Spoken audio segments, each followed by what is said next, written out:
सरकार के मंत्री ने क्या कहा कि हमने इतने पैसे दिए, एहसान किया क्या? खैरात दी क्या आपने कोई? खत्म कर रहा हूं सर, खैरात दी क्या आपने कोई? इससे ज्यादा पैसे हम आपको दे देंगे। अपमान का सामना करना पड़ रहा है। जब हमारे हितों की बात होगी हम जो है समझौता कर सकते हैं, लेकिन जब देश के हितों की बात होगी, बाबा साहब अम्बेडकर ने कहा था हम प्रथम और अंत्य भारतीय हैं। जब देश हितों की बात होगी, महिला हितों की बात होगी, महिला सम्मान की बात होगी, हर हम कीमत चुका देंगे।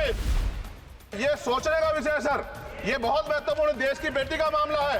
ये हरियाणा की बेटी नहीं है सर, वो एक जात की बेटी नहीं है, वो हमारी बहन है, देश की बेटी है। अभी मैं सुबह से प्रयास कर रहा था कि विनेश के लिए बोलूं। जब उसको डिस्क्वालीफाई किया गया, विनेश या नहीं, लेकिन ऐसा लगा जैसे हमें चाकू घुसेड़ दिया गया। मेरे आज भी याद है उस प्रोटेस्ट में मैंने रातें काटी हैं और 4-4 गोली खाई मैंने। ये देश की अस्मिता से जुड़ा मामला था, पर हमारी मांग ये थी कि सरकार स्टैंड क्लियर कर दे, तब भी सुनवाई नहीं की गई। जब मंत्री बोलने आए तो हमने उनसे कहा कि हमें कुछ इंफॉर्मेशन चाहिए, उस पर बात नहीं हुई। सवाल ये है सर, एक गोल्ड हमारे लिए आ रहा था और जब ये गोल्ड आता देश गौरवान्वित होता। और क्या व्यवस्था थी सर कि उसका वेट बढ़ गया, पता ही नहीं लगा सिस्टम के लोगों को। क्या बेवकूफी की गई है, ये सोचने का विषय है सर। ये बहुत महत्वपूर्ण देश की बेटी का मामला है। ये हरियाणा की बेटी नहीं है सर, वो एक जात की बेटी नहीं है, वो हमारी बहन है, देश की बेटी है। और आपने क्या किया हरियाणा के साथ? आपने हरियाणा का बजट कम किया, जबकि सबसे ज्यादा मेडल हरियाणा लेके आता है। ये गलत है सर, ये धोखा है। हमें इस बात की तकलीफ है कि विनेश जो है देश का नाम गौरवान्वित करती, इस देश का नाम बढ़ाती, लेकिन आज जो है अपमान का सामना करना पड़ रहा है। जब हमारे हितों की बात होगी हम जो है समझौता कर सकते हैं, लेकिन जब देश के हितों की बात होगी, बाबा साहब अम्बेडकर ने कहा था हम प्रथम और अंत्य भारतीय हैं। जब देश हितों की बात होगी, महिला हितों की बात होगी, महिला सम्मान की बात होगी, हर हम कीमत चुका देंगे। सरकार के मंत्री ने क्या कहा कि हमने इतने पैसे दिए, एहसान किया क्या? खैरात दी क्या आपने कोई? खत्म कर रहा हूं सर, खैरात दी क्या आपने कोई? इससे ज्यादा पैसे हम आपको दे देंगे, लेकिन आपको चाहिए था कि इस मामले को संभालते और देश का सम्मान बढ़ाते। आपने लापरवाही बरती, इसका खामियाजा हमें भुगतना पड़ा। मैं आपसे आग्रह करूंगा कि जब वो बेटी देश लौटे सर, जब वो बेटी देश लौटे, रुक जाओ प्लीज, प्लीज, जब वो बेटी देश लौटे मैं आपसे आग्रह करूंगा कि स्पीकर सर यहां बुला के उसका सम्मान करें। हम सब लोग, वो देश की बेटी है सर, देश के लिए गोल्डन गर्ल है वो, उसका सम्मान यहां किया जाए सर, हमें चाहते हैं। बहुत बहुत धन्यवाद, आपने बात रखने का मौका दिया। खेल मंत्री मनसुख मांडविया जी। स्पीकर साहब, भारतीय wrestler Vinesh Phogat Paris Olympic की स्पर्धा से बाहर होने पर मैं एक वक्तव्य देना चाहता हूँ। भारतीय रेसलर विनेश फोगाट को तय कैटेगरी में ज़्यादा वजन 100 ग्राम होने की वजह से पेरिस ओलंपिक से बाहर होना पड़ा है। विनेश 50 केजी की कैटेगरी में खेल रही थी। स्पर्धा के लिए विनेश का वजन 50 किलोग्राम होना अनिवार्य था। UWW के नियमों और विनियमों के अनुसार सभी प्रतियोगिताओं के लिए संबंधित श्रेणी के लिए प्रत्येक सुबह वजन माप का आयोजन किया जाता है। अनुच्छेद 11 के अनुसार यदि कोई एथलीट वजन माप प्रथम अथवा द्वितीय में भाग नहीं लेता है अथवा असफल हो जाता है तो उसे प्रतियोगिता से बाहर कर दिया जाता है और बिना किसी रैंक के अंतिम स्थान पर रखा जाता है। 7 अगस्त 2024 को 50 किलोग्राम महिला कुश्ती के लिए वजन का निर्धारण 7:15 और 7:30 पेरिस समय के अनुसार रेपोचेज और फाइनल में भाग लेने वाले पहलवानों के लिए किया गया था। विनेश का वजन 50 किलो 100 ग्राम पाया गया, इसलिए वे स्पर्धा के लिए अयोग्य घोषित की गई। इस मामले को लेकर भारतीय ओलंपिक संघ ने अंतर्राष्ट्रीय कुश्ती संघ से कड़ा विरोध भी दर्ज किया है। नेशनल भारतीय ओलंपिक संघ की अध्यक्षा PT उषा भी अभी पेरिस में है। प्रधानमंत्री जी ने स्वयं उसके साथ बातचीत करके उचित कार्यवाही करने के लिए, उचित एक्शन लेने के लिए भी उसको कहा गया है।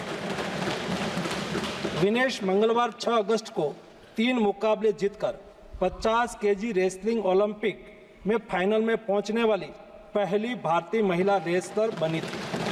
सेमीफाइनल में उन्होंने क्यूबा की पहलवान गुजमान लोपेजी को, क्वार्टर फाइनल में यूक्रेन की ओक्साना लिवाच और प्री क्वार्टर फाइनल में वर्ल्ड चैंपियन जापान की यूई सुसाकी को 3-2 से मात दी थी। उन्हें बुधवार 7 अगस्त की रात करीब 10 बजे गोल्ड मेडल के अमेरिकी रेसलर सारा एन हिल्डरब्रांड से मुकाबला करना था। जहां तक उनकी तैयारी हेतु सहायता का प्रश्न है, भारत सरकार ने विनेश फोगाट की उनकी आवश्यकता के अनुसार हर संभव सहायता प्रदान की है।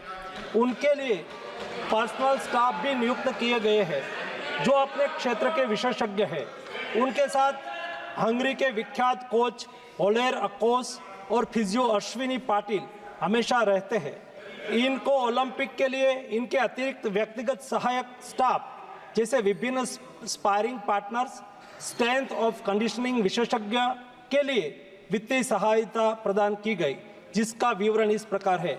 ओलेर अकोच कोच के रूप में उसके साथ थे, वैन पैट्रिक लॉम्बार्ड स्ट्रेंथ और कंडीशनिंग विशेषज्ञ, अश्विनी जीवन पाटिल फिजियोथेरापिस्ट, मयंक सिंह गरिया स्ट्रेंथ और कंडीशनिंग विशेषज्ञ, शुभम और अरविंद स्पारिंग पार्टनर। इनको पेरिस ओलंपिक चक्र के लिए कुल 70,45,775 की वित्तीय सहायता दी गई है, जिसका विवरण इस प्रकार है। स्पेन के ग्रेट पिक्स में भाग लेने के लिए वित्तीय सहायता, साथ ही 3 जुलाई से 13 जुलाई 2024 10 दिन तक मैड्रिड स्पेन के अंतर्राष्ट्रीय प्रशिक्षण शिविर के लिए अतिरिक्त वित्तीय सहायता। इसके अलावा फ्रांस के बुलोन-sur-mer में पूर्व ओलंपिक प्रशिक्षण शिविर के लिए अतिरिक्त सहायता की है। 2024 अंतर्राष्ट्रीय कुश्ती संघ सेकंड रैंकिंग सीरीज में 6 जून से 9 जून 2024 4 दिन तक बुडापेस्ट हंगरी में भाग लेने के लिए और 10 जून से 21 जून 2024 तक टाटा ओलंपिक सेंटर हंगरी में अंतर्राष्ट्रीय प्रशिक्षण शिविर के लिए अतिरिक्त सहायक स्टाफ के लिए वित्तीय सहायता की है। स्ट्रेंथ और air conditioning coach mister Wayne Patrick Lombard के लिए टाटा ओलंपिक सेंटर हंगरी में 10 जून से 21 जून 2024 11 दिन तक अंतर्राष्ट्रीय प्रशिक्षण शिविर में भाग लेने के लिए भी वित्तीय सहायता की है।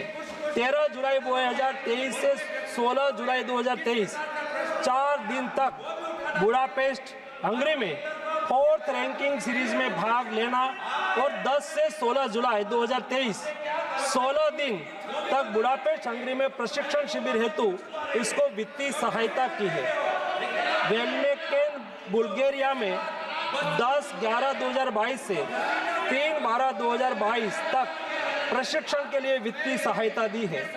उनके रिहाई प्रक्रिया के लिए आवश्यक उपकरण खरीदने के लिए भी वित्तीय सहायता की गई है।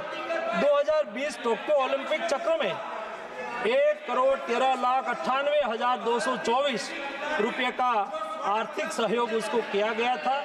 224 पेरिस ओलंपिक चक्र में भी टारगेट ओलंपिक पोडियम स्कीम में 53,35,746 और वार्षिक ट्रेनिंग एवं स्पर्धा कैलेंडर में 17,10,000 कुल मिला के 17,45,775 रुपया हमारे खिलाड़ी को आर्थिक सहायता करके उसको सक्षम करा गया।